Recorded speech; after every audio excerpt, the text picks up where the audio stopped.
ladies and gents, Chris Andre here. You can find me at BetBoxing on Twitter for boxing related tweets, or you can subscribe to the channel, click that notifications button and get a new notification whenever a new video is uploaded.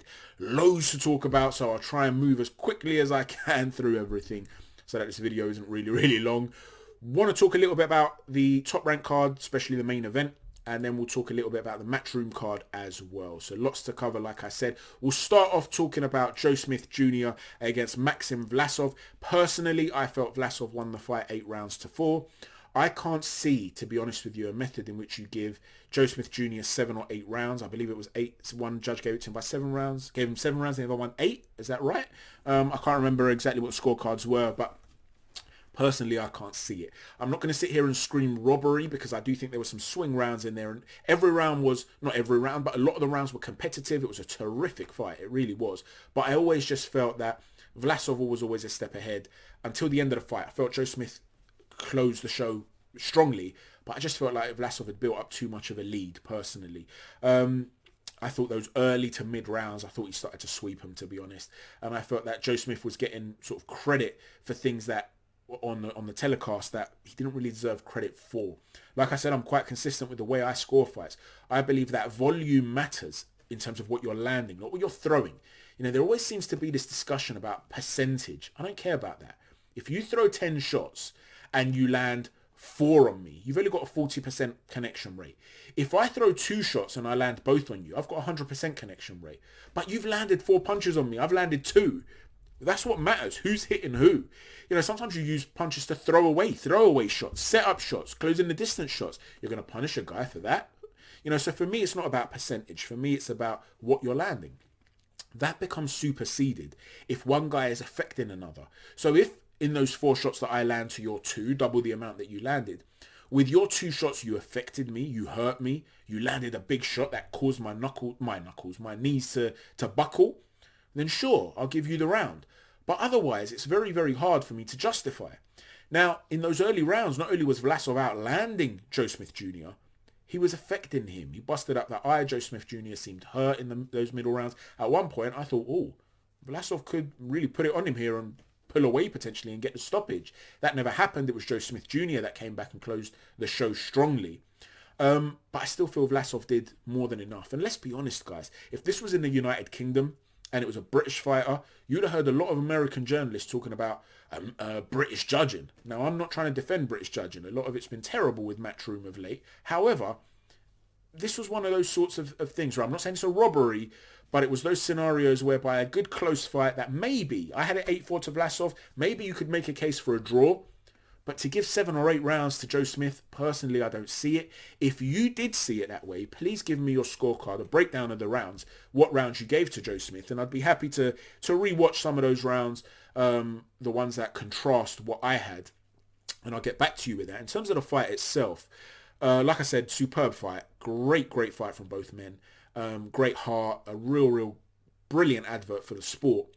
Personally, I felt that Joe Smith got his tactics wrong though. And I think that's what decided the fight. I tweeted quite early into the fight to say, in fact, firstly, D Sid, who has been a long-time subscriber, finally made the jump onto Twitter. So shout out to D Sid, very knowledgeable guy when it comes to boxing. And he was talking about pre-fight, just like I said, I felt that Vlasov, just as the fight was about to start, I felt that Vlasov would come through this. And so did he. If, I said, Vlasov has his wits about him. If he boxes intelligently, and by and large I felt he did that, but I also thought he did the sort of errors that he made against Glavatsky at points, which is what I mentioned in your colleague Glavatsky preview video. So if you haven't seen that, feel free to go back and check that out. There's some slides and clips where I show what I'm talking about. He gets a little bit greedy and he stays in that pocket in the center line a little bit too long sometimes. But otherwise, he's got, you know, D Sid spoke about him channeling his inner Calzaghe. And I know what he was talking about. He's not Calzaghe, of course, but I understand what he's trying to talk about there. There's a lot of that sort of change of height dynamic. He's slipping in and out, undershots, just there, changing angles very slightly with his hands coming from all over the place, all different angles. Sometimes they look like slaps. Other times they're straight down the pipe. And they're busting you up and they're hurting you. It was a Vitaly Klitschko does a little bit of that too. And you really saw him affect the eye of Joe Smith, and at points, like I said, I thought Joe Smith was looking ragged. But he stays in that pocket a little bit too much sometimes. right in front of you without lateral movement. And I basically said, look, he's got that herky-jerky, unpredictable style, but he gets too greedy and he's in that pocket without lateral movement. He has the stamina to move and punch constantly, and he needs to get back to that. Whereas Joe Smith Jr. really needs to target the body, and that targeting the body is something that Timothy Bradley spoke about as well on the telecast last night. I thought he did a terrific job, by the way, with his commentary last night. He spoke about that, and he was completely correct, I felt. And you saw that, I think it was in round 7, where Joe Smith had a big round, and that's when he was really targeting the body, hooks to the body, and you could see Vlasov did not like it. And I don't know why it took him so long to get to that point, and then why, again, he moved away from it.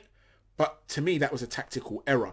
And after a couple of rounds after I'd said these things, the commentary team had said that Vlasov's corner, I couldn't hear it myself, but they said, they reliably informed us, that Vlasov's corner had told him to keep moving laterally and not staying in that pocket square on, right in front of Joe Smith. So I thought, right, brilliant. They've got their tactics correct. Now, he did start to tire Vlasov as he moved on. He had been a cruiserweight. He'd moved down. Maybe that plays a bit of a role. But tactically, he got it correct. By and large, he adjusted correctly by and large.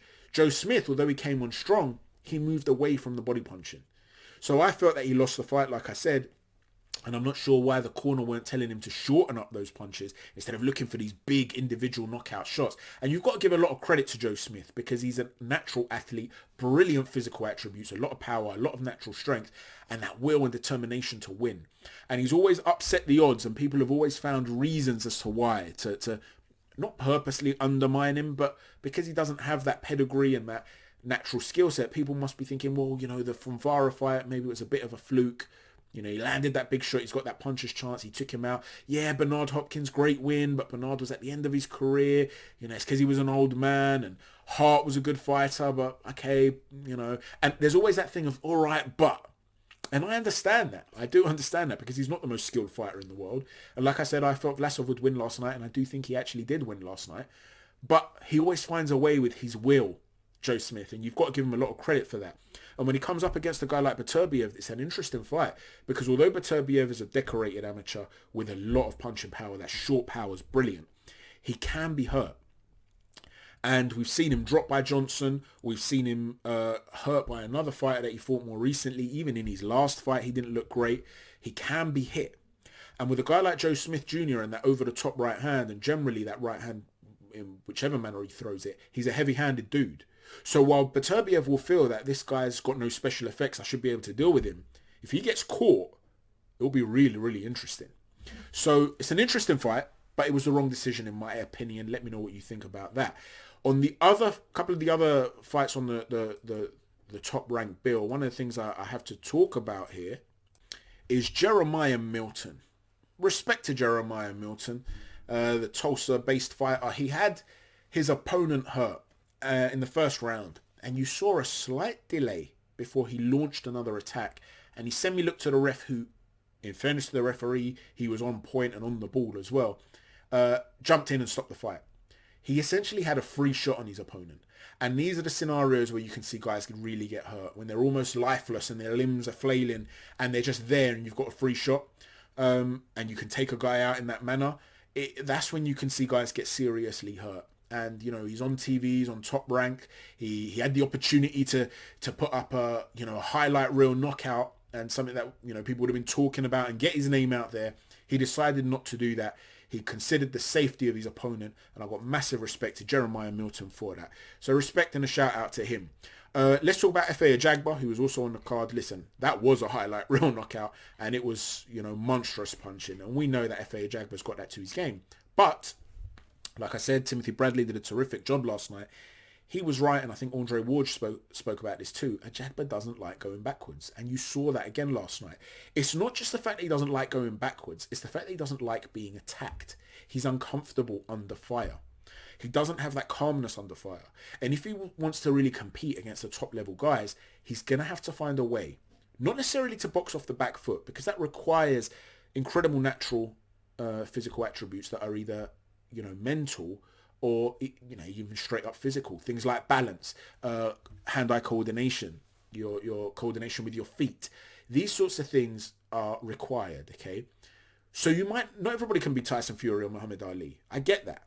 But you can still learn how to defend yourself in a manner where you're calm under fire with hand positioning, blocking and deflecting shots, knowing how to sort of change the height dynamic, come into a guy, learning how to tie up. Vladimir Klitschko was a guy that didn't find it comfortable under fire. And although he had some great physical attributes of his own, big, very physically strong man, so he was able to adapt. The fact of the matter is he made those adjustments. And Ajagba's going to have to make adjustments and learn how to deal with this if he's going to have a career where he's successful in the heavyweight division. Because as things stand, as brilliant as his knockout reel is and as great as his punching power is, he's a very exciting heavyweight to watch. The reality is he's too, I don't want to use the word inept, but he's too, let's just say, limited when someone puts it on him for him to have a real impact in this heavyweight division. But he's exciting. Let's keep an eye on him. Let's see what happens. Now, let's move on to the Matchroom card. Really quickly, we'll talk about Savannah Marshall. She's a terrific fighter. Peter Fury's done a brilliant job with her. She's almost reminiscent of Hughie Fury, but with power. Fighting against women. That's what it looks like. The way she flicks out the jab, probing, she varies the power. A lot of people talk about varying speed. That's important too. If you're talking about cricket or baseball, if someone's bowling the ball at you very, very fast all the time, you get used to that speed. It becomes predictable. Whereas when it's varied, that speed's harder to read. And when you think, okay, I've gotten the gauge of this speed, when it comes at you even faster, you're like, whoa. And that's what will catch you out and take you out. She varies that speed, varies her power, probes for openings, and for a woman, she's got huge punching power. From what I've seen, because I'm not an expert when it comes to women's boxing, I believe she'd have too much for Clarissa Shields, from what I've seen. But if you disagree, please let me know in the comment section below. It seems to be the fight to make in the women's game. Look, personally, I've got tremendous amount of respect for these women. They know how to fight. They understand the fight game. I'm not trying to undermine their skills or their abilities. Personally, and I'm not critical of anyone else that's comfortable with this, I'm just talking about me. I don't know, it was instilled in me as a kid to almost have this protector mentality when it came to women, whether it was friends, cousins, whatever it was. I had this protector mentality. And one of the things I struggle with is to see a woman get hurt and then to sit on the edge of my seat and think, God, knock her out, jump on her, knock her out, break her face. It's not for me. I find it uncomfortable. So yes, I can appreciate the skill set of these women. But in the next fight, which we'll talk about now, at one point, Bridges got rocked. She got caught with a shot. And from a lot of boxing fans, that was go on, Shannon, jump on her. That's not that moment for me. For me, it was like, oh man, like I was okay with it up until that point where no one's really getting hurt. But when I see a woman get hurt, I don't find it in me to want to root for the woman to get knocked out. It's just a personal thing. So I don't think I'll ever get into women's boxing massively. But they knew what they were doing out there. Bridges, the way she was trying to slip shots to get inside, using her forearms really well to deflect shots in almost like a Muay Thai type style at times. And she was catching a lot of shots on the elbows and the forearms.